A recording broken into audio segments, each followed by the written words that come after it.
Okey, selamat petang. Salam sejahtera kepada semua. Sorry lambat sikit sebab ada setting kita kena buat di sini untuk masuk kepada Facebook Live ni. So hari ini saya akan mengendalikan Jupen Talk berkenaan dengan e-Kadastra, Get to know the basic. Sebelum itu, allow me to cakap sikit tentang topik-topik yang saya akan bentang pada hari ini, iaitu tentang topik pertama. Kita adakan disclaimer, kita adakan biografi saya yang ringkas. Saya akan tekankan sikit tentang perkeliling KPUP, dan saya akan tekankan understanding of NDCB, lot status dia macam mana yang kita nampak dalam Jupen to You, dan macam mana kita nak pilih fixed point yang sesuai di lapangan supaya kita boleh hantar kepada Jupen to You, dan diikuti dengan sedikit explanation pada isu-isu yang dihadapi sekarang, dan lastly tentang kesimpulan dan juga acknowledgement. Sebelum saya teruskan, ada penafian yang akan saya highlightkan di sini, iaitu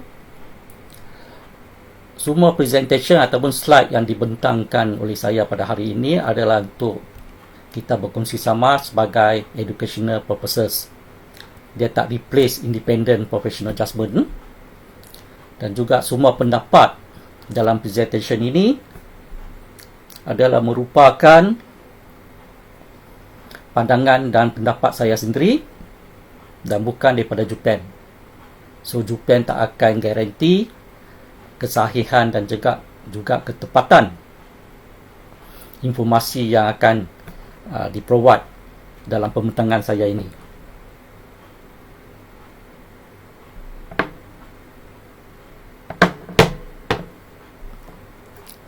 Sedikit biografi tentang diri saya. Saya sekarang ni attached to section perundangan kadastra di bahagian kadastra. Saya mempunyai juga 22 tahun pengalaman dalam ukur kadastra, dan baru-baru ini ditauliahkan ataupun diiktiraf sebagai SME dalam ukuran kadastra.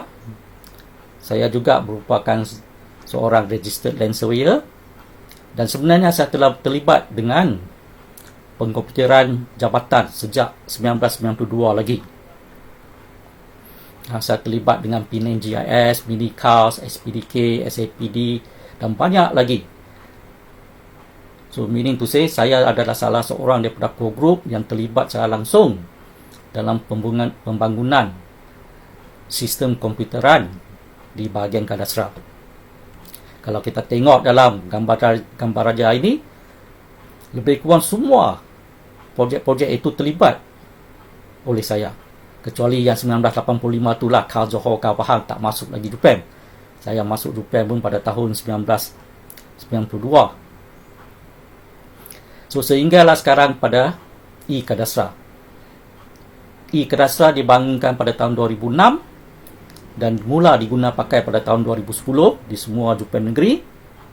Sehinggalah sekarang kita masih berpegang kepada konsep pemungkuran dalam persekitaran e-Kadastra. Seterusnya saya akan tekankan sedikit tentang perkeliling KPUP dan juga surat perkeliling KPUP yang kita gunakan dalam persekitaran e-Kadastra ini. Ada 4 perkeliling yang terlibat.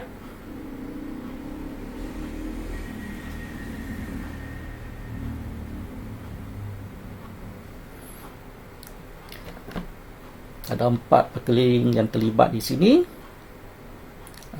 Tunggu sebentar, saya semak sikit tentang penampilan saya di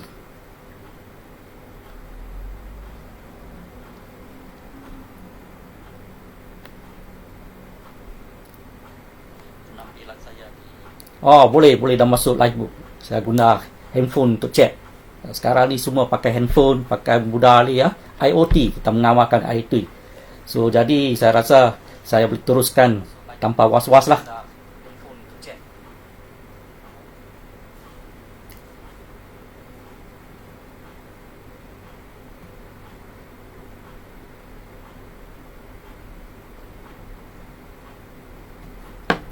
Okay, let's begin. Perkeliling KPUP 5/2009 ada berkenaan dengan Peraturan Hukum Dasar 2009. Manakala perkeliling 6/2009 pula menggariskan semua garis panduan amalan kerja Akad Dasar dalam Persediaan Akad Dasar. Kemudian kita guna pakai perkeliling KPUP 1/2008 tentang MyRTKNet.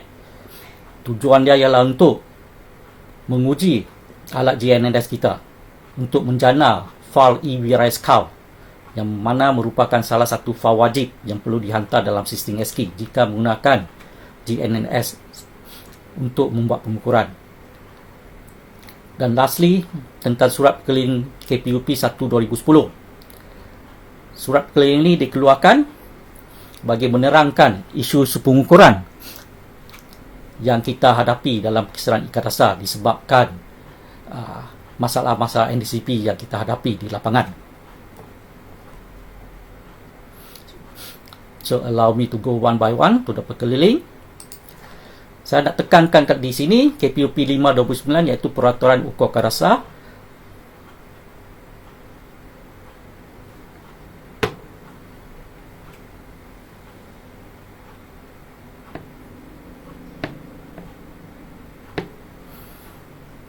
Bab yang terakhir iaitu bab 10, pengecualian. Dalam bab ini telah menyatakan bahawa tiada apa-apa dalam peraturan ini yang boleh menjejaskan pelaksanaan ukuran sebelumnya atau apa-apa yang dilakukan di bawah mana-mana peraturan ukur terdahulu. Meaning to say kat sini ialah walaupun pengukuran telah mengikut Persekitaran Akad Dasar yang digariskan dalam KPUP 6/2009, tetapi cara-cara pengukuran yang lama yang kita amalkan sebelum ini masih diguna pakai. So, bab ini adalah bab yang penting yang kita boleh baca. Sebab daripada pengalaman saya dengan adanya Akad Dasar, banyak orang di luar sana mengatakan bahawa adakah kita perlu berubah konsep pengukuran kita? Ada kita perlu mengubah cara perhitungan kita? Itu semua tidak betul. Kita masih mengamalkan apa yang kita pelajari selama ini, sebab ianya telah digariskan dalam KPUP 5/2009. So next, KPUP 6/2009 tentang garis panduan yang kita patut ikuti dan patuhi. Semua daripada sini, kalau kita tengok dalam slide ini, datum. Ada 4 datum yang digariskan untuk GNSS A, B, C dan D. Sebenarnya kita cuma pakai datum GNSS yang digariskan dalam peringkat D, iaitu sekurang-kurangnya 2 tanda CRM yang jarak tidak kurang daripada 75 meter yang dibuat cara MyRTKNet. So, disebabkan kita perlukan 3 fixed point. Kalau hendak menggunakan CRM sebagai data, kita perlu buatlah 3 CRM dengan jarak antara satu sama lain tidak kurang pada 75 meter. Ini adalah kerana dengan pengukuran GNSS, lebih panjang jarak itu, lebih jitu hasilnya. Dan juga dalam KPUP 6/2009, sebenarnya kita boleh guna pakai CRM yang dijumpai di lapangan. Yang 4 datum tadi itu, yang 4 ringan yang digariskan untuk GNSS tadi itu adalah untuk CRM yang baru. Tetapi andai kata kita pergi ke lapangan dan jumpa tanda CRM di lapangan, kita boleh menggunakan CRM tersebut untuk dijadikan sebagai datum. Dan koordinat CRM tersebut boleh didapati daripada JPM2U. Kita cuma perlu masukkan nombor siri CRM berkenaan, dan daripada sana kita boleh klik dan dapatkan koordinat. Daripada koordinat kita boleh kirakan bearing dan gunakan bearing itu sebagai datum permulaan. Satu ilustrasi yang saya tunjukkan di sini bahawa kalau kita guna GNS sebagai datum ataupun GNS sebagai permulaan kerja, kita perlu pastikan bahawa kedudukan GNS itu merentasi keseluruhan lot. Ini adalah kerana bila dia yang merentasi keseluruhan lot, struktur geometrinya lebih kukuh. Pengukuran adalah berkaitan geometri. Kalau geometri itu kukuh, pengukuran kita juga akan memperoleh hasil yang terbaik. Oleh yang demikian, kita janganlah buatkan CRM itu satu sided saja, untuk seperti dalam gambar raja ini. Sebaiknya kita buatkan tanda CRM merentasi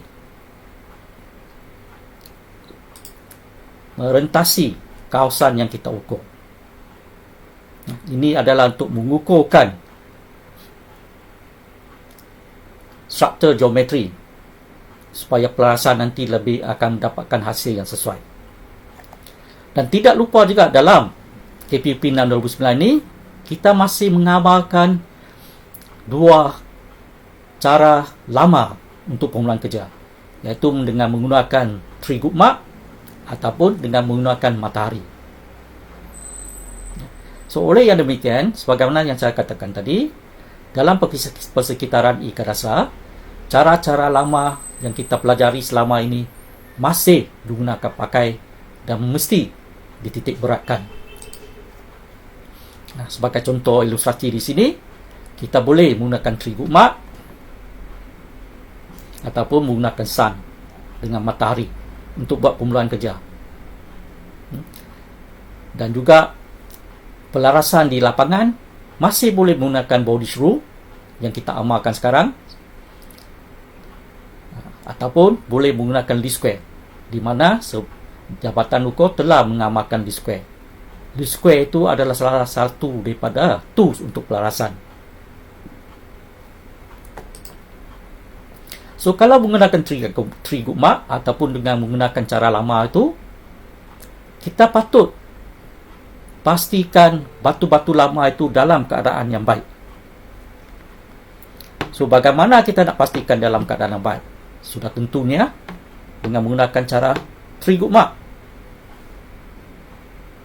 Tree group mark ni macam mana kita nak tentukan kebaikan dia? Dalam membandingkan PO dan new. Oleh yang demikian, kaedah PO and new ini masih relevan dan masih penting untuk diguna pakai dalam persekitaran ikan dasar ini. Dengan menggunakan PO and new, dalam file 16SQ, file BRN dan file PO ni adalah saling kait antara satu sama lain. Jadi, kedua-dua file ini mesti ada data-data berkenaan dengan gaisan-gaisan cerapan ataupun gaisan-gaisan PO dan new ini. So, ini adalah konsep daripada F2F yang kita amalkan dahulu. Dalam F2F, 16SQ juga digunakan, BRN dan PO masih juga digunakan, sehingga sekini ke persekitaran ikan dasar. Jadi, jangan lupa tentang kaedah pengiraan PO dan new ini. Jangan abaikan dia. Ini hanya sangat penting untuk kita tentukan tanda-tanda lama itu dalam keadaan yang baik. 25 stesen untuk close ataupun 1 km masih kita amalkan, dan ia digariskan dalam KPP 609. Dan tahukah anda bahawa setiap jarak dalam boundary tidak boleh melebihi 300 meter. Yang digariskan dalam KPP 609. Tapi ada kalanya kita masih nampak garisan-garisan sepadan yang melebihi 300 meter, ataupun ukuran semula untuk lot-lot lama. Lot-lot lama seperti di lot-lot sawah, lot-lot padi, ada yang melebihi 300 meter. Jadi dalam sistem ikerasan ni, dan ianya telah dinyatakan dalam KPUP 2009, so bagi mana-mana garisan sepadan yang melebihi 300 meter, sistem akan blok dan kerja tidak boleh diteruskan. Oleh yang demikian, sila pastikan garisan sepadan tidak boleh lebihi 300 meter ataupun kurang daripada 10 cm. Mengapa kurang pada 10 cm? Ini ada sebab tolerance yang kita gunakan untuk pelarasan ialah 0.05, iaitu 5 cm yang paling kecil. Itu yang sebaiknya. Kalau kita menggunakan tolerance 5 cm, andai kata ada batu-batu sepadan yang kurang pada 10 cm, kemungkinan batu-batu tersebut akan disnapkan kalau kita besarkan tolerance itu kepada 10 cm. Jadi adalah sangat bahaya jika batu-batu yang berdekatan dibuat kurang pada 10 cm. Salah satu contoh yang boleh saya tunjukkan di sini, tanda sepadan 6 ini, stesen 6 ni, dalam garisan 6 ni hanya 15 cm. Ianya sangat pendek. So macam mana kita nak tanam di lapangan? Batu sepadan kita pun lebarnya 7.5 cm. Pepaku yang paling kecil, diameter dia pun 1.5 cm. Itu ni tanpa payung. Kalau pepaku yang ada payung, lebarnya ialah 4.6, lebih kurang 4.6 cm. So oleh yang demikian, nasihat saya ialah semasa kita membuat pre-complaint ataupun permohonan ukur, cuba elakkan terbitnya garisan-garisan sepadan yang pendek.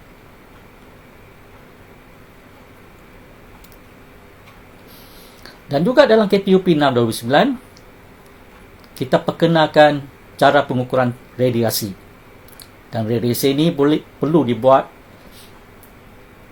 dengan jarak tidak melebihi 300 meter dan berdasarkan single leg sahaja. Apa maksud dia single leg? Single leg ni maksud dia seperti dalam gambar raja ini, daripada session kita cuma tembak satu garisan sahaja. Ini yang masukkan single leg, satu kaki. Jangan kita buat gitu. Ini dapat jadi multiple leg. Banyak garisan ditembak, diambil serapan. Kecualilah stesen daripada 8 ni ditutup pada 10. So dia menjadi single leg.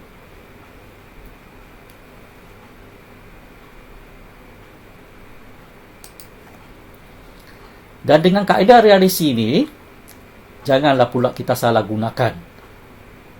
Seperti dalam gambar raja ini. Daripada satu stesen saja, kita tembak cerap ke keliling sepadan-sepadan yang ada.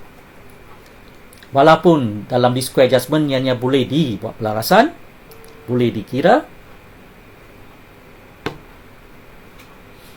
tetapi geometrinya tidak bagus. Oleh yang demikian, pohon elakkan daripada mengamalkan cara ini. Jangan daripada satu session kita buat cerapan keliling ke semua tanda-tanda sepadan bagi lot yang diukur. Walaupun ianya digariskan dalam KPUP 6 2009 bahawa kita boleh menggunakan cara radiasi. So janganlah. Online mark, tanda-tanda atas garisan. Kalau kita tengok KPUP 6 2009, tanda-tanda garisan ini dibuat cara offset. ataupun boleh dibuat cara radiasi. Bagi pengalaman saya, sebaiknya kita jangan amalkan cara begitu. Ini sebagai salah satu contoh. Tanda-tanda online ini, yang kuning dan yang brown color ini, ditanam daripada stesen Trabas. Ini pun lebih kurang terbaik. Boleh kata lebih elok sebab dia ada tangkap pada kedua-dua hujung lot yang akan diukur. Tapi apa kata kalau dia tidak tangkap kedua-dua lot yang akan diukur ni, dia cuma tanam dua ni. Itu satu masalah. Oleh yang demikian, kita tak akan dapat nanti baki garisan ini dan juga online. Sebab kita telah diasuh daripada pembelajaran sejak dulu lagi. Kalau ciri-ciri sempadan itu, ciri-ciri lama sempadan itu dalam bentuk online, dalam pengukuran terkini pun kita cuba kekalkan online-nya. Jadi macam mana kaedah terbaik untuk kekalkan online-nya? Kita guna kaedah yang kita pelajari, iaitu kaedah yang kita buat selama ini. Jangan lupa tentang kaedah ini. Kita duduk di kedua-dua penghujung dan tanam cara online. Ini adalah kaedah yang terbaik. Oleh yang demikian, jangan buat cara radiasi bagi dari tanda-tanda online. Buat cara online yang kita belajar. Untuk housing estate contohnya, pengukuran housing lot. Dulu ni semua kita buat cara begini.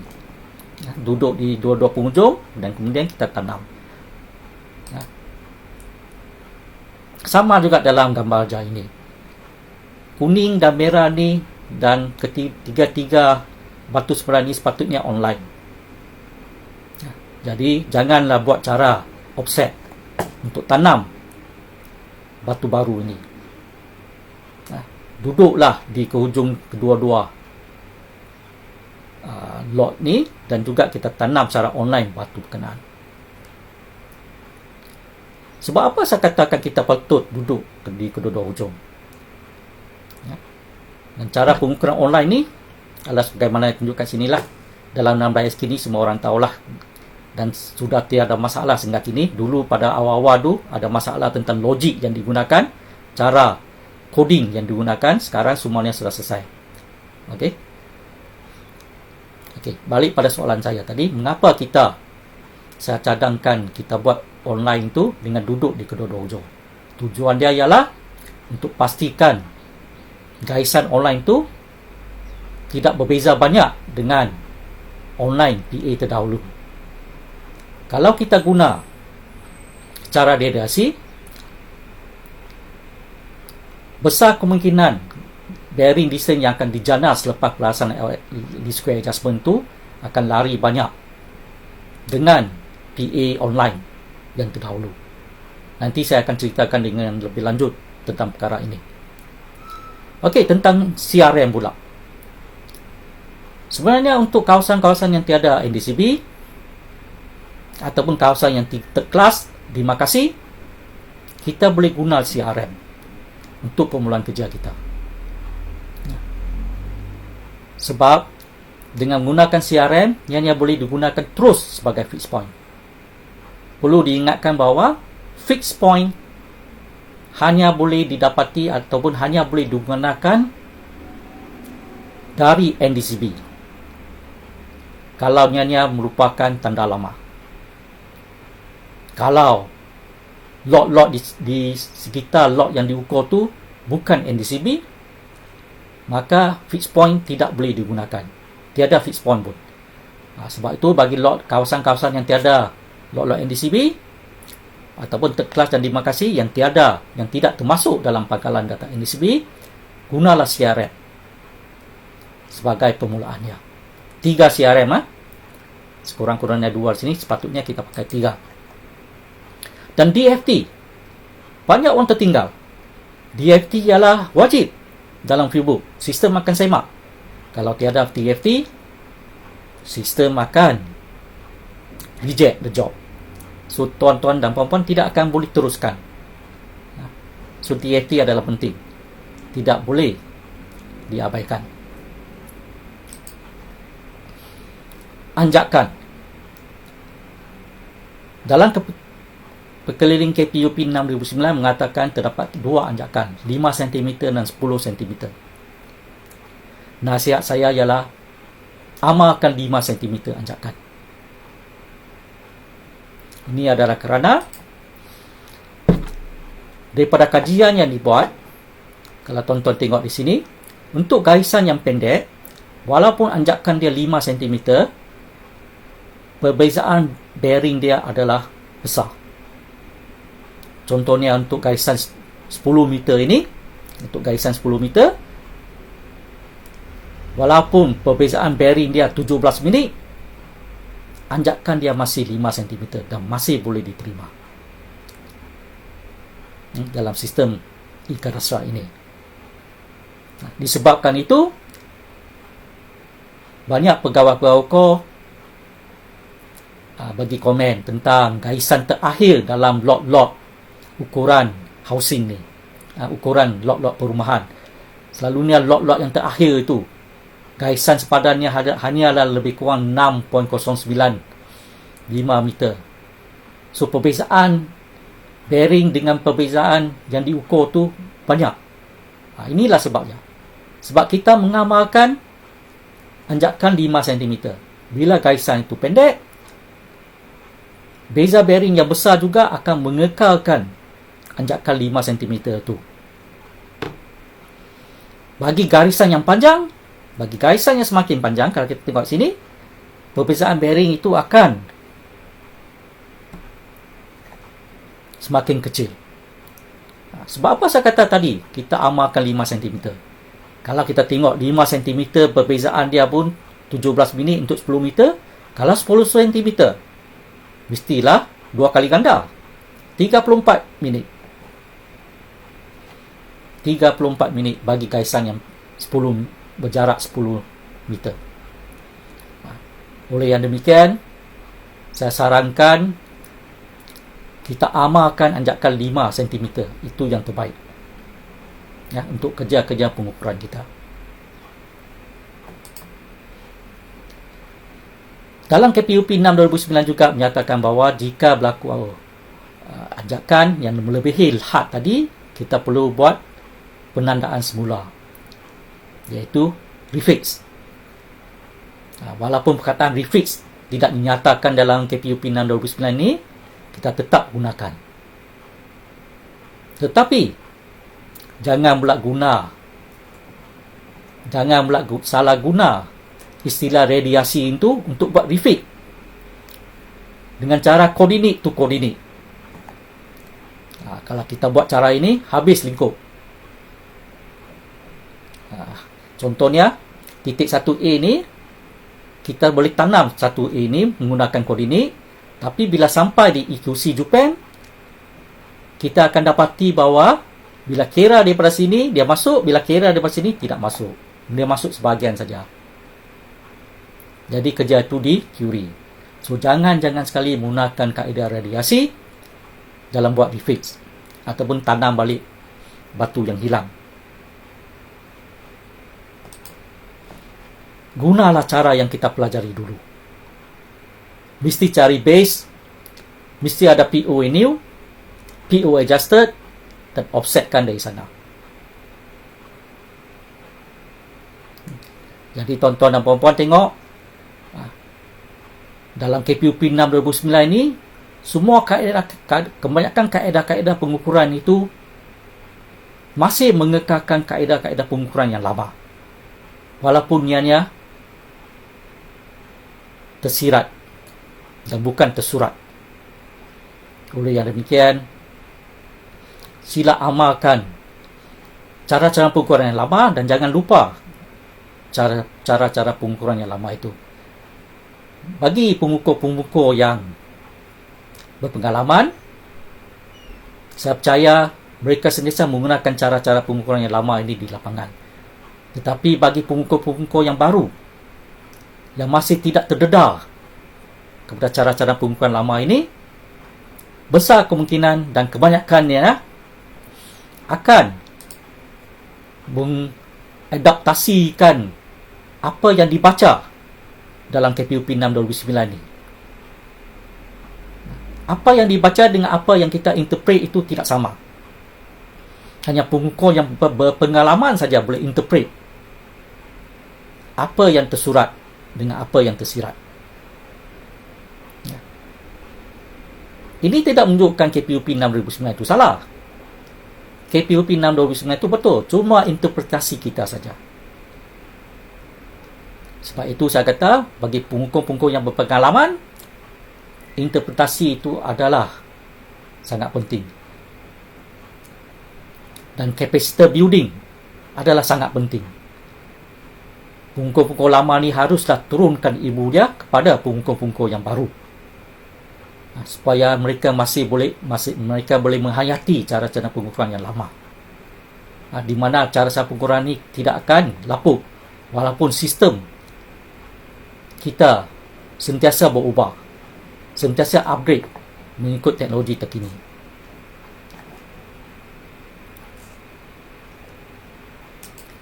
Itulah garis panduan 6 KPUP 6 2009 yang saya hendak tekankan.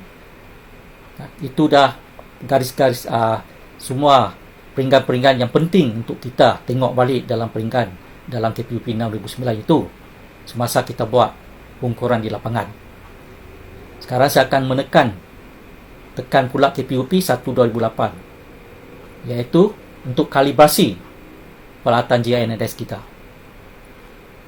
Untuk kalibrasi peralatan GINS kita, silalah rujuk pada KPUP 1 2008, iaitu menggunakan MyRTKNet. Dengan cara yang digariskan dalam KPUP 1 2008 ini, kita cuma bandingkan koordinat yang dicerap dengan koordinat atas pilar. 3 pilar, mana-mana 3 pilar, bandingkan koordinat yang dicerap dengan koordinat atas pilar, dan perbezaannya tidak boleh melebihi 336 cm, 3x, 3y dan 6z. Manakala dalam KPUP 699, iaitu EDM Baseline Test, dia hanya lebih kepada membandingkan jarak antara base dan rowers yang didapati antara base dan rowers. Jarak itu dibandingkan dengan jarak EDM baseline, dan perbezaannya tidak melebihi 10 mm. Tapi untuk persikaran ikat dasar ni, kita tidak menggunakan pakai 699, kita tidak menggunakan pakai KPUP 699, kita berpandukan pada KPUP 1 2008 dengan memastikan bahawa koordinat yang dicerap berbanding dengan koordinat atas pilar tidak melebihi 336.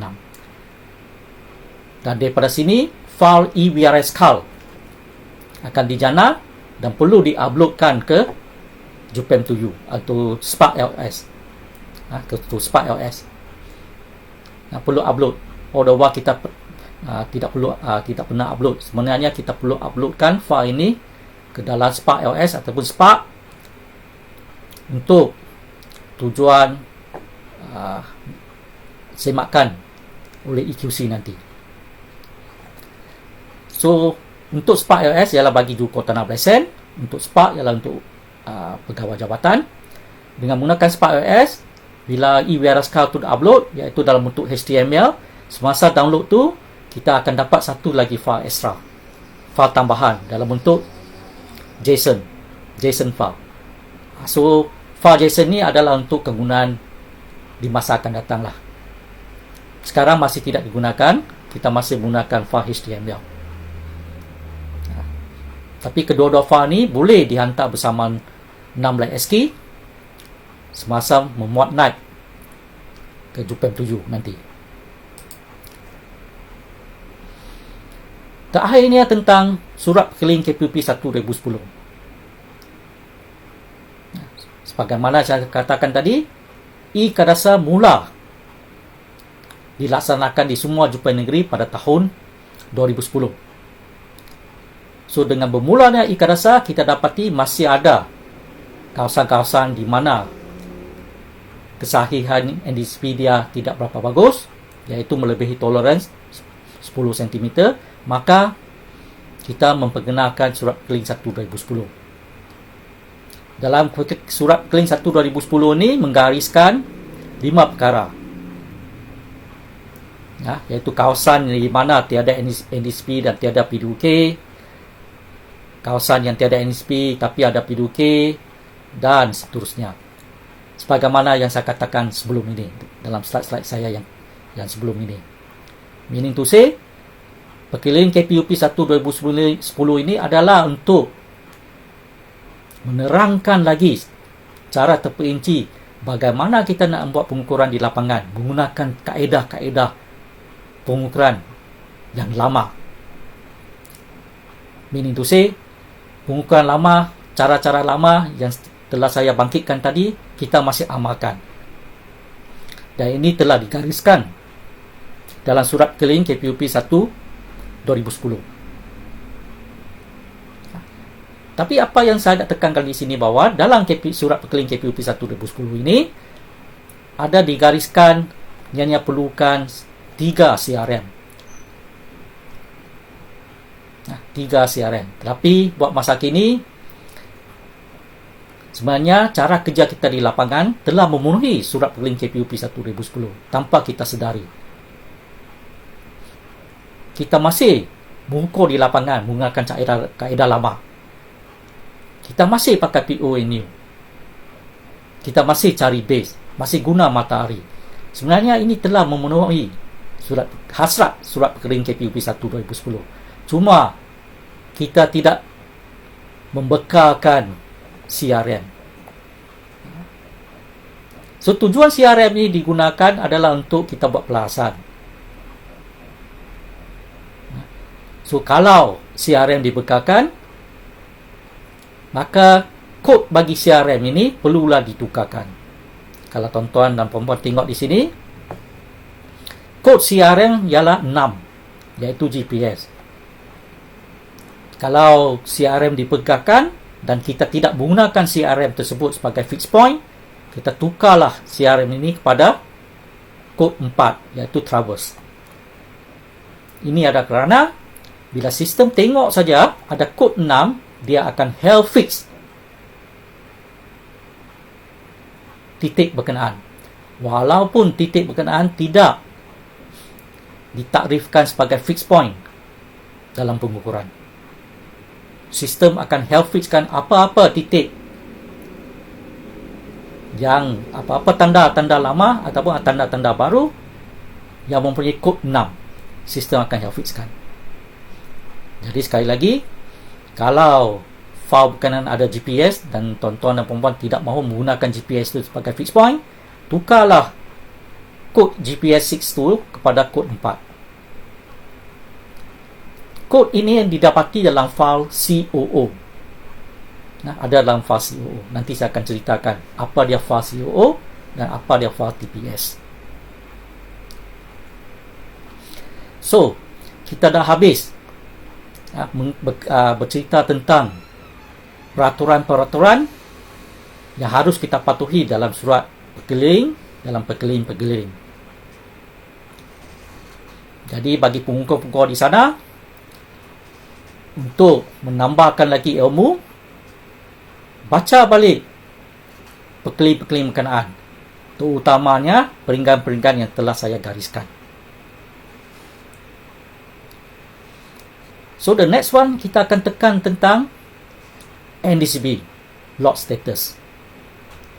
Apa dia NDCP lot status? Dalam pangkalan data NDCP di JUPEM, sistem telah assignkan kod-kod bagi setiap status lot pangkalan data. Sebagaimana yang kita dapat lihat di sini. Semua kod-kod ini adalah diassignkan oleh sistem. Tapi pengguna tidak perlu risau tentang kod-kod ini.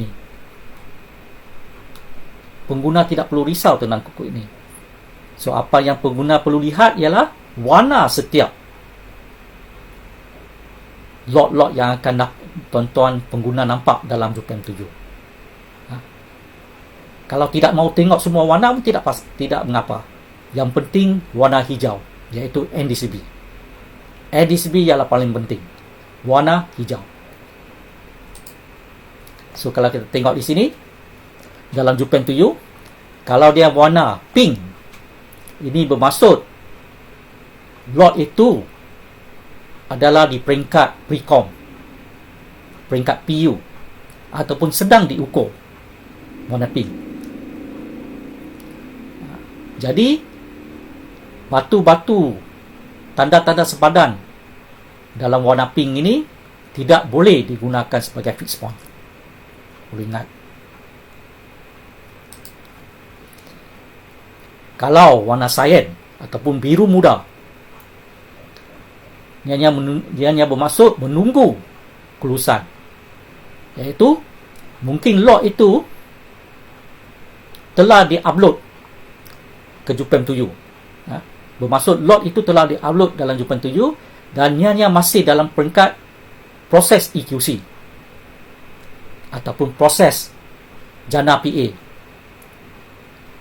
ataupun proses untuk kelulusan. Dan perlu diingat juga, tanda-tanda dalam lot-lot warna biru muda ini tidak boleh digunakan sebagai fixed point juga. Warna coklat, brown, sama macam sebelum ini, tetapi warna brown ni adalah untuk lot-lot yang dalam lapisan relatif. Kita ada dua lapisan, lapisan absolute dan juga lapisan relatif. Lapisan relatif ini akan kemudiannya kita kemaskinikan ke dalam lapisan absolute. Warna coklat, warna hijau, hijau muda. Ini yang saya titik beratkan tadi. Semua tanda-tanda lama dalam lapisan warna hijau muda ini boleh digunakan sebagai fixed point. Hanya fixed point daripada tanda-tanda lama ini saja, dalam lapisan warna hijau muda ini saja, akan digunakan oleh sistem untuk menentukan bilangan fixed point yang compulsory, yang wajib, iaitu 3, dan juga anjakan koordinat fixed point itu dengan lapisan NDCB tidak melebihi 10 cm.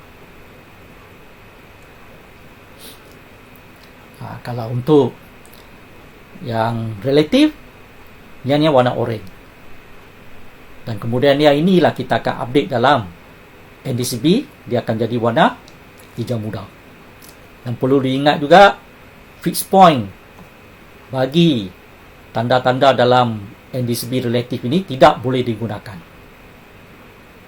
Oleh yang demikian, perlu ingat, fixed point mestilah daripada NDCB, iaitu lapisan warna hijau muda. Transition lot shaded, ini adalah disebabkan pelasan yang tidak betul, disebabkan ukuran terdahulu ada masalah. So, dia akan simpan dalam transition lot. Dan bagi lot-lot yang transition ini juga kita Jupem akan buat pelasan nanti supaya boleh diupdate ke dalam lapisan NDCB yang berwarna biru muda.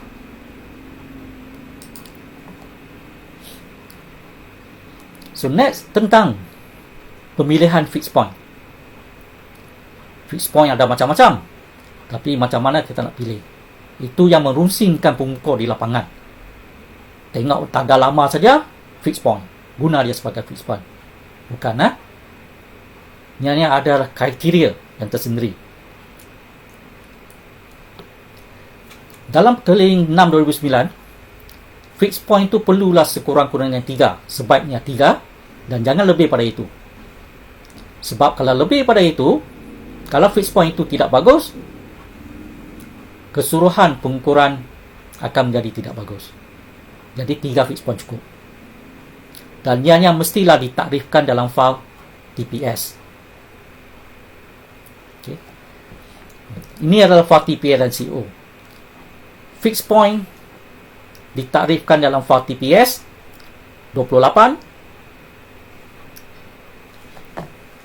identified by code K. Ini adalah fixed point. Dan station 28 ini juga perlu dia wujud dalam file COO. Dan kod dia mestilah 1, 4 ataupun 9 bagi tanda lama. Kalau CRM di sini adalah 6. 1, 4 dan 9 tanda lama. 6 adalah GPS. Jangan campur adukkan GPS dengan NDCB sebagai fixed point. Jangan campur adukkan GPS dan juga GPM, maksudnya CRM lah. Jangan campur adukkan CRM dengan tanda lama sebagai fixed point. Sebagaimana yang telah saya katakan tadi, mungkin tanpa kita sedari, terdapat kod 6 dalam file 16SK kita, dalam file COO kita. Jadi sistem bila nampak kod 6, dia akan help fixkan titik berkenaan, walaupun titik berkenaan tidak ditakrifkan dalam file TPS sebagai fixed point. Jadi bila campur adukkan dua-dua, pelasan akan menjadi tidak betul. Dan perkara ini akan disedari apabila pemproses JUPEM membuat pelarasan EQC di pejabat. Bagi tanda-tanda lama, masih mengekalkan takrifan tanda-tanda lama yang terdahulu. So, kriteria untuk penilaian fixed point, sebagaimana saya katakan tadi, dia bergantung pada 1, 4 dan 9 untuk tanda lama dan 6 untuk CRM. Dan sistem akan semak koordinat itu dengan koordinat di NDCB. Anjakan dia tidak boleh melebihi 10 cm. Kalau lebih 10 cm, fixed point itu akan dikeluarkan. Sebagai contohnya, seorang pengukur menghantar 3 fixed point. Tapi salah satu fixed point itu tidak dalam lingkungan 10 cm. Sistem akan tolak fixed point itu, tinggal 2 fixed point saja sistem akan baca. Kemudian sistem akan bagi error message, tidak cukup fixed point. Pengukur pula cakap, saya sudah hantar 3. Mengapa sistem kata 2? Ini adalah kriteria. Ya. Dia hanya mesti dalam lingkungan 10 cm, anjakan dengan NDCB. Sebagai contoh di sini, kita boleh tengok, kalau fixed point itu adalah NDCB, dia hanya perlu ditarifkan di TPS station 2, sistem akan baca di CO station 2, dan kod dia mesti 1, 4 ataupun 9 di sini.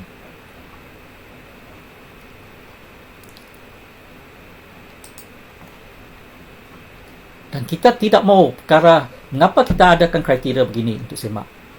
Sebab kita dapati bahawa kalau kita tidak semak begini dengan cara kriteria ini dan menggunakan parameter berkenaan, ada kalanya fixed point itu ialah ditakrifkan sebagai tanda-tanda baru ataupun piket. Sebab tu combination antara kod dan juga description dalam file CEO adalah penting. Ya. Untuk sebagaimana saya katakan tadi, untuk tanda-tanda lama, fixed point dia mesti menggunakan kod 1, 4 dan 9. Manakala GPS perlu menggunakan kod 6. Barulah sistem akan ambil kira titik berkenaan sebagai fixed point. Tapi macam mana kita nak tentukan fixed point yang bagus? Itu satu persoalan. Sebab fixed point, kejutuan NDCB di kita sekarang ni, dia tidak berganjak dalam arah yang sama, dalam magnitude yang sama. Anjakan 5 hingga 10 cm tu boleh di sekeliling satu bulatan dengan diameter 5 hingga 10 cm. Jadi apa yang kita amalkan sekarang ialah kita kutip sebanyak mungkin batu-batu lama di sekeliling lot diukur, kemudian kita buat analisis kita buat analisis koordinat yang dikira dengan koordinat NDCB. Daripada analisis itu, kita tentukan mana-mana kumpulan batu yang mempunyai magnitude, iaitu arah yang sama. Bagi kumpulan-kumpulan berkenaan yang mempunyai magnitude, arah yang sama, ianya boleh digunakan sebagai fixed point yang sama. Kalau tuan-tuan tengok di sini, walaupun kumpulan batu ini berganjak sebanyak 70 cm contohnya, 70 cm di sini, 1, 2, 70 cm, ini tidak menunjukkan ianya salah. Mungkin batu-batu yang tidak berganjak ini yang salah, yang menyebabkan batu ini berganjak dalam pelarasan, bukan di atas tanah, dalam pelarasan. Oleh yang demikian, saya cadangkan kalau boleh pengukur-pengukur kita kutiplah sebanyak-banyak batu tanda-tanda lama di sekeliling lot diukur, kemudian buat pembandingan antara koordinat diukur dengan koordinat NDCB dan cari kumpulan-kumpulan yang mempunyai magnitude yang sama dan gunakan kumpulan berkenaan sebagai fixed point. Sebagai contoh di sini, yang kuning ini adalah tanda-tanda lama di sekeliling lot diukur. Lot diukur ni warna merah. So banyak pengukur risau, mengapa saya perlu kutip tanda-tanda lama yang di luar lot diukur. Saya telah terangkan tadi, tujuan dia ialah untuk mencari fixed point. Jangan risau lot-lot yang di batu tanda-tanda lama yang di luar tanda sepadan ini, kalau dia mempunyai anjakan ataupun terkeluar daripada tolerance, tidak perlu dibuat refill. Bagi tanda-tanda lama yang didapati terkeluar daripada tolerance, sebenarnya tidak perlu dibuat refix. Tetapi bagi tanda-tanda lama kepunyaan lot yang diukur, iaitu tanda-tanda lama sepunya, kalau ianya berganjak, ianya perlu di refix. Oleh yang demikian, saya sarankan supaya pengukur-pengukur di lapangan kutiplah sebanyak mana, ceraplah sebanyak mana tanda-tanda lama di sekeliling. Walaupun dia berganjak, tidak perlu risau, tidak perlu buat refill. Tujuannya ialah untuk kita memilih fixed point, memilih kumpulan fixed point yang terbaik untuk dijadikan fixed point dan dihantar ke JPM7. Dan sebagai salah satu contoh saya tunjukkan di sini, tanda-tanda lama di seberang lot diukur. So bayangkan kalau dua tanda lama ni tidak dikutip, ataupun tanda lama ni tidak dikutip, tanda lama ni tidak dikutip, macam mana kita nak buat connection line? Macam mana kita nak buat connection line daripada sini ke sini, sini ke sini, sini ke sini, contohnya. Sebagaimana kita pelajari dulu juga, cara-cara konvensional dulu juga, kita perlu kutip tanda-tanda lama di sekeliling supaya dijadikan ukuran ikatan, garisan ikatan. Garisan ikatan itu sebenarnya untuk buat connection line. Kalau tidak dikutip, contohnya dalam plan ini, lot tergantung. Jadi ada pengukur yang marah, ada pengukur yang risau, ada pengukur yang mensalahkan pembuat plan. Mengapa connection line tidak boleh dihasilkan? Mengapa connection line tidak ditunjuk dalam plan akui? Sebabnya ialah tiada tanda lama. Kalau ada tanda lama di sini, kita boleh buat connection line. Kita tidak boleh, penjana plan di office tidak boleh tarik koordinat ini ke koordinat ini wujud connection line. Tarik daripada sini ke sini wujud connection line. Tidak boleh. Ini hanya boleh dengan syarat NDCB dikeliling Lock ini semua terbaik, iaitu kurang pada 5 cm. Dan kita boleh buat point to point tarik. Tapi sekarang ni kita tidak mempunyai ketepatan NDSP sampai begitu. Jadi perlulah kutip lock sekeliling, tanda-tanda lama sekeliling, supaya kita boleh buat connection line. Kalau tidak dikutip, connection line tidak boleh dibuat. So bayangkan nanti kita akan ukur lock ini di kemudian hari. Mungkin sangat menyukakan. Ini salah satu contoh juga. Tiada connection line ke lock bersebelahan. So kalau tiada connection line, kita tidak boleh kira bearing dan distance. Kita tidak boleh kira direct bearing distance sebagaimana yang kita pelajari dulu. Sebab kaedah direct bearing distance ini masih digunakan sehingga kini, walaupun sistem ikat rasa telah berevolusi. Selain pada itu, saya juga sarankan bahawa semua pengukur senaraikan apa-apa yang berlaku di lapangan kepada pihak pemproses di office. Tidak kiralah pengukur itu pengukur jabatan ataupun pengukur juga tanah berlesen. Sebab kalau cara lama dahulu, cara konvensional dahulu dalam arahan ukur, di mana kita masih menggunakan file manual, semua arahan-arahan ini adalah dicatatkan dengan detail, iaitu 3 good mark, 3 good mark di mana, stesen mana out, stesen mana di refit. So sebaiknya pengukur catatkan dengan detail apa yang berlaku, apa yang dibuatnya, supaya pemproses di office dapat baca, dapat mengetahui apa yang berlaku di lapangan. Dengan cara ini, pertanyaan akan dikurangkan. Pertanyaan padang akan dapat dikurangkan. Oleh itu, amalkan semula cara minit di Jupen to You. Di Jupen to You tu kita boleh minit sebelum send to Jupen. So minitkan di sana apa-apa yang berlaku. Okey. Dan tahukah anda juga bahawa di lapangan kita boleh upload dengan hanya menggunakan satu fixed point untuk semak pengukuran kita di SAM ataupun Jupen to You. Kita tidak perlu tunggu sampai ada 3 fixed point untuk hantar.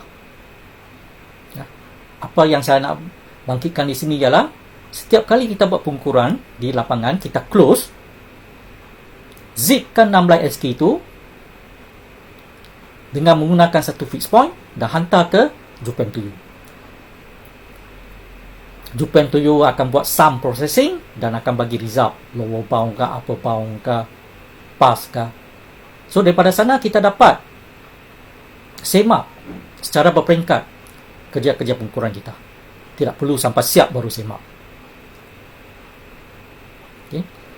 So daripada sana, kalau kita dapati pengukuran kita result daripada sum ni adalah lower bound ataupun pass, ini bermaksud kerja kita adalah in order. Kalau nyanya fail, meaning to say kita mesti ada gaisan mana-mana yang drop. Itu adalah kelebihan di square adjustment. Terus kita boleh dapati bahawa adakah pengukuran kita itu baik ataupun tidak dengan hanya menggunakan satu fixed point. Jadi pengukur di luar sana boleh amalkan amalan ini setiap kali kita hantar ke Jupen to You untuk semak keadaan terabas kita, pengukuran kita. Tak perlulah tunggu sampai kerja siap proses, cari 3 fixed point, barulah hantar. Dan saya ada satu suggestion, satu cadangan. Disebabkan 3 fixed point ni susah nak dapat. Macam mana kalau kita guna satu fixed point saja? Sebab tadi saya kata, dengan satu fixed point, kita dah boleh buat geometry check. Satu fixed point adalah minimum constraint. 2 fixed point adalah maximum constraint. Sekurang-kurangnya 2 fixed point. Jupen amalkan 3 fixed point sebagai maximum constraint. What if kita amalkan hanya satu fixed point? Tapi orang-orang yang pakar disk adjustment akan mengatakan bahawa tidak boleh. Sebab satu fixed point akan menyebabkan geometri kita swing. Memang betul. Sebab tadi saya ada tekankan tentang geometri. Ya, geometri tidak kukuh. Pungkuran adalah berkenaan geometri. Kalau satu fixed point, bayangkan, tuan-tuan dan puan-puan bayangkan, kalau kita guna satu fixed point, ini bermaksud mungkin pungkuran kita tu akan swing. Akan swing atas bawah, atas bawah. Betul tak? Dia akan swing atas bawah, atas bawah. Dia macam satu titik pivot, then the whole traverse to swing. Memang betul. Tapi apa katanya kita control the swing dengan menggunakan sun? Sebab kita diasuh sun observation adalah bertujuan untuk control the swing supaya traverse kita tidak swing. Dan kita tambahkan lagi PO ini untuk 3 good mark. Meaning to say all the 3 good mark ada PO ini.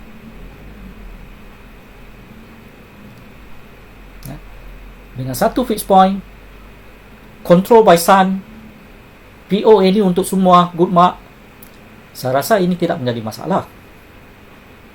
Kita fikir-fikirkan. Sebab tu saya letak satu stiker not yet di sini. Ini adalah cadangan saya daripada pengalaman yang saya tengok. Okey, seterusnya saya akan terangkan sikit tentang isu-isu yang berlaku. Mungkin ada perubahan yang tuan-tuan dan puan-puan tidak perasan dalam sistem ikrasa ini. Saya nak tekankan jenis kerja ialah traverse, iaitu untuk hutan simpan, terutamanya untuk hutan simpan. Kalau sebelum ini kerja-kerja hutan simpan tidak perlu Precom SK. Kerja-kerja hutan simpan sebelum ini tidak perlukan Precom SK, dan sempadan-sempadan hutan simpanan ini ditakrifkan dalam kod B TPS. 3 fixed point tu perlulah, tak boleh lari, sebab itu maximum constraint yang disetkan oleh Japan. Tapi dalam sistem kini mulai 2019 ini,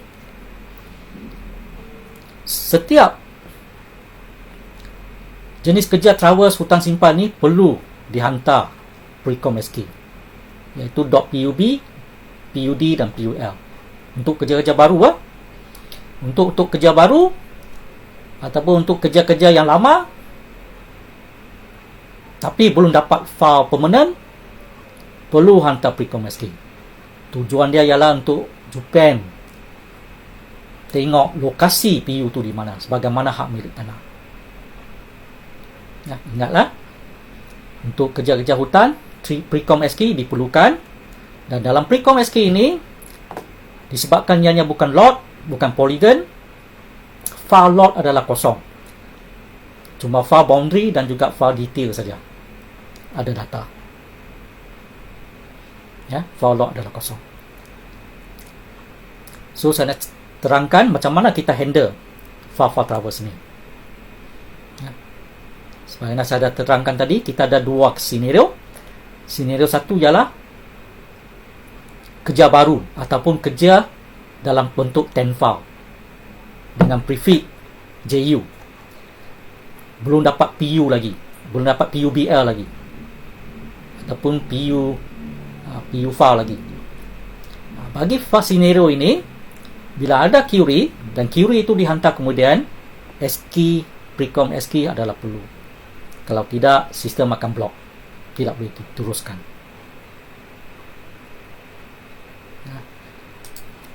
Bagi file-file yang telah ada permanent file, iaitu PUBL, PUBLK ataupun PUK, file-file permanent file, tapi Japan query, so bila dia hantar balik tu, dia boleh tekan icon Q. Icon Q ni, dia tekan icon Q ni, Precom SK tidak akan diperlukan. So meaning to say, kalau dihantar cara ini, file-file yang di query, kita tidak perlu attach dengan Precom SQ. Tapi make sure kalau file query, kena tekan icon Q ini supaya sistem tahu bahawa file ini adalah file query dan sistem tidak akan mengambil kira kriteria untuk Precom SQ. EDM calibration file EDM yang tak ada dalam ikat dasar. Ini banyak berlaku. Kerja dah lama buat, belum hantar, tapi tiba-tiba nak hantar, .edm tu tiada dalam sistem ikat dasar. Macam mana? Kerja dah buat, tapi hard copy ni mesti ada lah. Kalau ada hard copy, kita boleh attachkan hard copy ini ke dalam sistem SQ. Kita attachkan hard copy ini ke dalam sistem SQ ini dengan menggunakan format edm underscore dengan prefix edm underscore nombor alat dan juga tarik edm itu dan hantar. Walau bagaimanapun, file untuk .edm ini mesti disertakan juga. So .edm ni hantarlah edm yang terkini. Tidak masalah. Yang masalah sekarang ialah EDM yang lama. Kalau EDM yang lama masih dalam bentuk tiada dalam sistem ikat dasar dan ada dalam bentuk hard copy, attachkan together dengan sistem SQ dan hantar ke Japan to you. Ukuran semula, banyak orang confuse. Ukuran semula ni ada dua kategori, satu untuk serata dan satu untuk hak milik. Kedua-duanya lebih kurang sama, tapi ada kriteria yang saya akan terangkan di sini.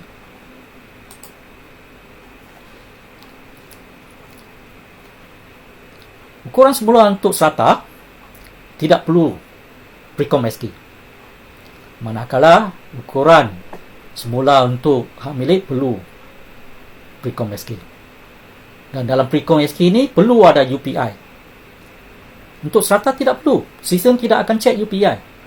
Tetapi pengguna perlu masukkan UPI itu dalam dialog box sistem. Nanti saya akan tunjukkan apa yang masukkan dialog box sistem. So meaning to say, disebabkan tidak perlu Precom SQ, UPI pun tidak perlu, check-in tidak perlu. Apa masuk di sini? Masuk di sini ialah ukuran semula untuk lot-lot serata. Sistem tidak pedulikan sama ada nia dalam lapisan NDCB ataupun tidak. Dulu bukan. Dulu semua ukuran semula lot itu mesti ada dalam NDCB baru kita boleh buat. Tapi sekarang tidak perlu. Okey, sekarang tidak perlu. Sistem akan bagi alert saja lot itu tidak ada dalam NDCB, then kita just proceed. Kemudian keadaan-keadaan biasa akan berjalan.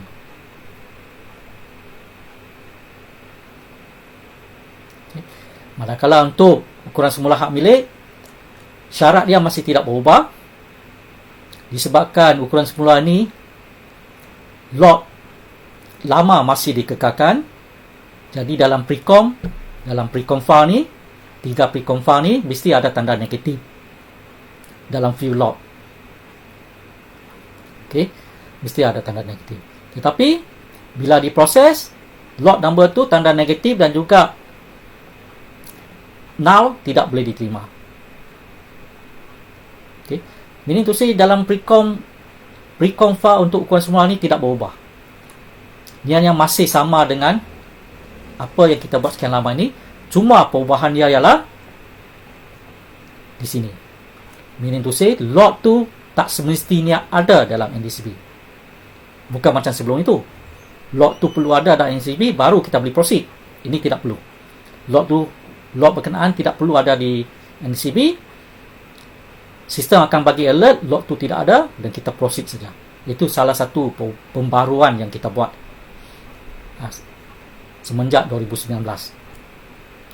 Untuk SATA, tadi saya katakan dia tidak perlu Precom, dia cuma perlukan borang LJT dan juga sedia akuan. Dan UPI itu dimasukkan di sini. Itu saja. Untuk ukuran semua lot SATA. Dan perlu jangan risau, Dan tuan-tuan dan puan-puan jangan risau sama ada log tu ada ataupun tidak. Untuk strata ni, masukkan saja dalam file berkenaan dan sistem akan proses. Dia akan kata sistem log tu tak ada, kita just proses saja. Itu satu pemuraan dalam sistem ikhtiar pada tahun 2019 ini. Dan salah satu pembaharuan ialah PO lines. Kita menekankan PO line. Apa guna PO line tu? PO line tu besar kemungkinan digunakan untuk cantuman lot ataupun fully compile, fully compilation ataupun half compilation, separuh core, separuh compile. Kita memerlukan PO line. So dalam PO line ni kita telah wujudkan error message. Sebagai contoh, error message 1 ni dia akan check PO line.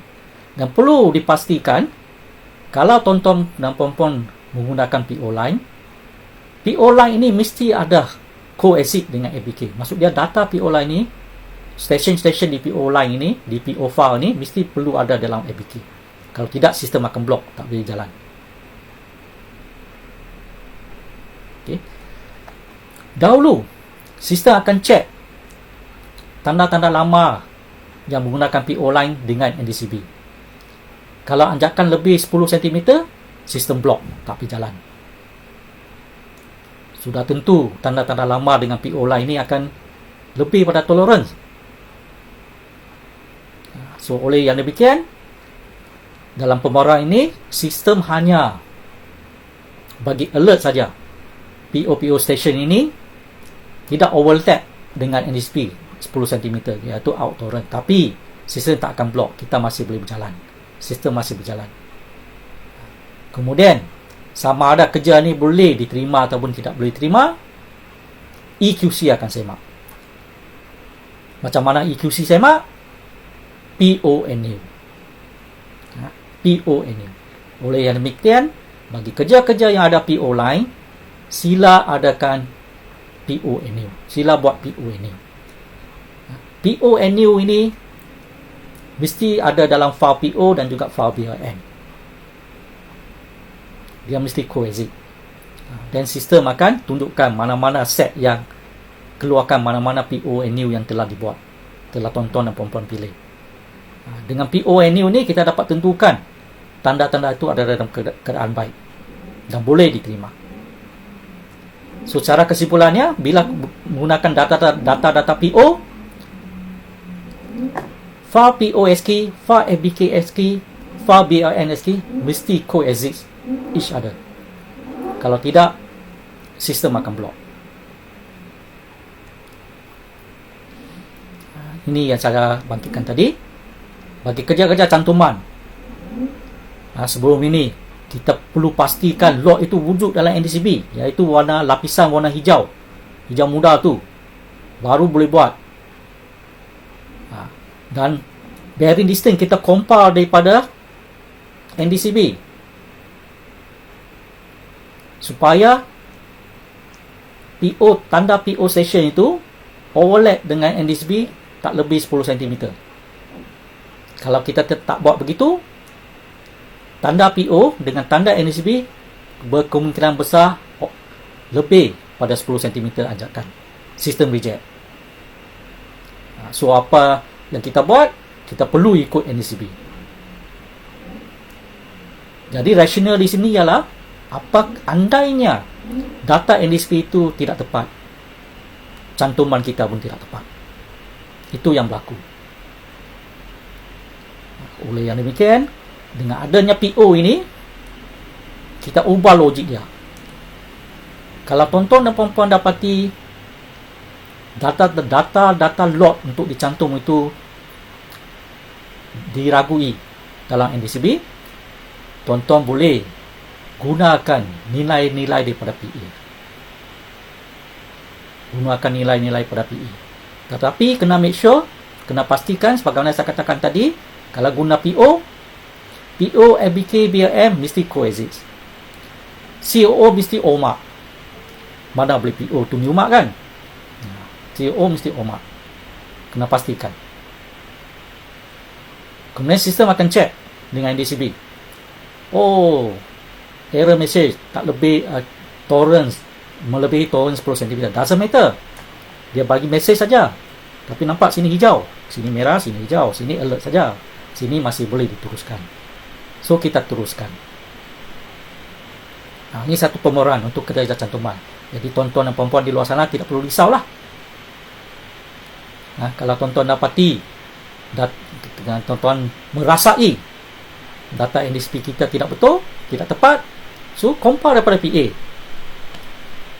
untuk kerja-kerja cantuman dan juga kerja-kerja fully compilation. Anggap semuanya sebagai PO.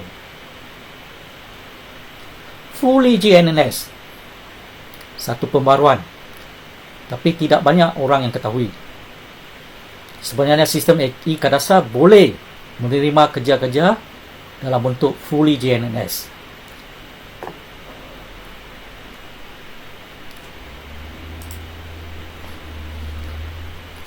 Untuk fully GNNS, kalau tuan-tuan dan puan-puan hendak menggunakan kaedah fully GNNS, iaitu duduk di setiap tanda dengan RTK. Pakai alat GNNS, duduk di setiap tanda lama menggunakan konsep RTK. Saya cadangkan kita buat 2 kali penghantaran, submission. Submission pertama ialah menghantar file-file data-data CRM.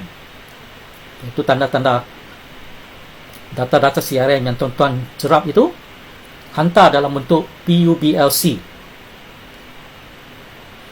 PUBLKC. Contohnya untuk Kelantan, PUBLKC. Untuk jabatan, PUKLC contohnya. Hantar C file dulu.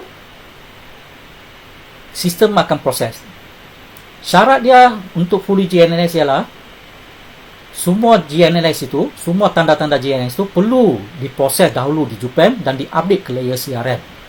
Barulah pengukuran 16SK boleh dihantar. Nah, itu konsep dia. Sebab tu saya cadangkan kita buat 2 submission. 2 submission ni boleh dikumpulkan sebagai satu, boleh, tiada masalah. Meaning to say, data-data GNNS hantar sekali dengan data-data 16SK. Tapi sebaiknya hantar cara berasingan, hantar data CRM dulu dalam bentuk C file. Selepas JUPEM dah update dalam CRM layer, baru hantar yang sistem SK. Ini untuk menyenangkan pemprosesan.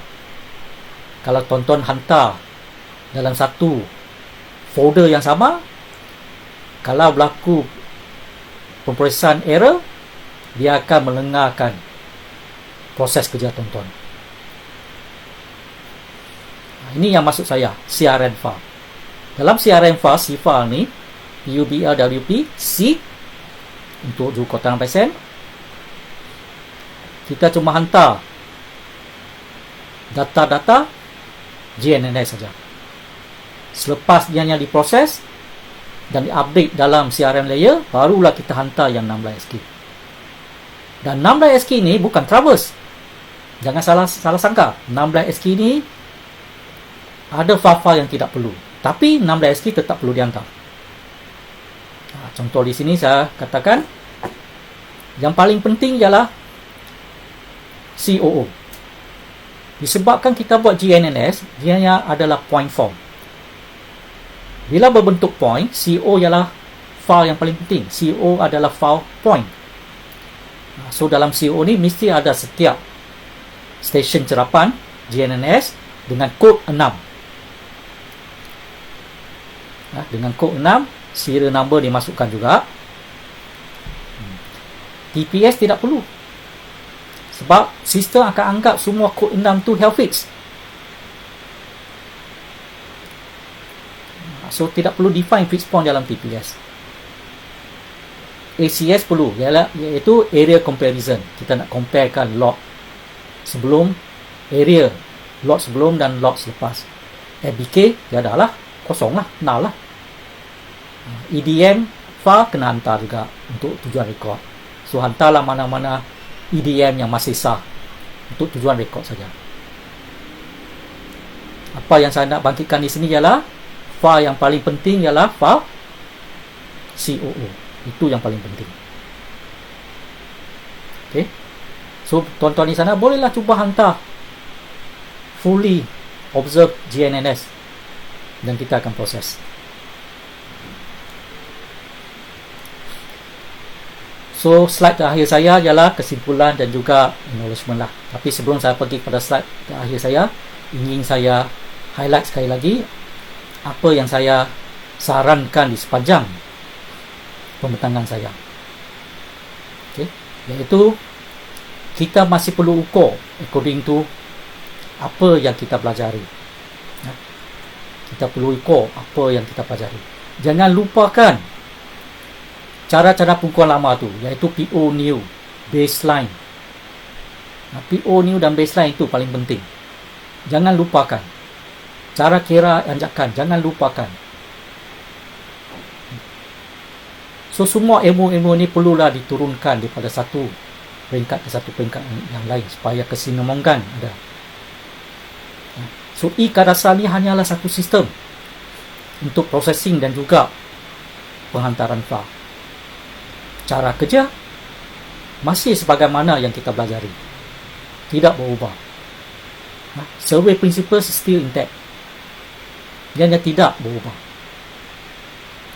So akhir sekali saya nak terima kasih lah, mengucapkan terima kasih kepada semua JUPAM, pegawai JUPAM yang pernah berbincang dengan saya, jurukor Tanah Blesen yang pernah berbincang dengan saya, dan juga tak lupa pada para academician seperti Dr. Tan, Dr. Azlan, Surveyor Norsha, Rizan, yang kita sentiasa berbincang antara satu sama lain untuk memantapkan lagi cara pengukuran kita dalam sistem e-Kadasar ini.